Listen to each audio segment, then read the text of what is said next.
Bonjour, je suis Jean-René de Bruxelles. Aujourd'hui, je vais vous expliquer la différence entre le cross-média et le transmédia. Vous allez voir, c'est très simple. De nos jours, on ne consomme plus les médias de la même façon. On parle de multitasking. On peut regarder la télé, tapoter sur notre clavier et tweeter sur notre smartphone en même temps.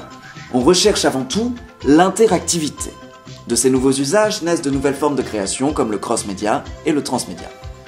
Mais que diantre signifient donc ces notions barbares?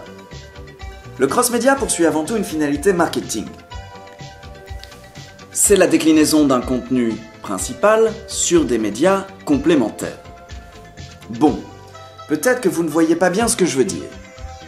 Alors, pour illustrer notre propos, prenons cette gommette. Imaginons que cette gommette est une série. Moi, chaîne de télé, je vais mettre en place un dispositif cross-média pour communiquer autour de ma gommette. Pour promouvoir ma série avant sa diffusion, je vais créer le buzz en lançant un jeu concours pour gagner des gommettes sur Facebook. Mais je peux aussi, pendant la diffusion de ma série, créer un jeu vidéo autour de ma gommette afin de fidéliser mon audience.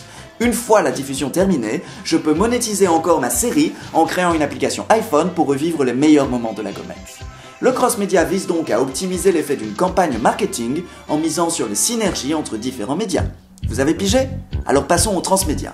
Un peu plus compliqué cette fois. Le transmédia, ce n'est pas la reproduction, mais la fragmentation d'une histoire sur différents médias.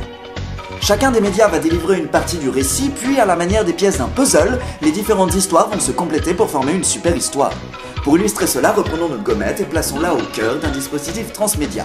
Notre gommette va être l'héroïne d'une série télé policière Qui a tué la gommette.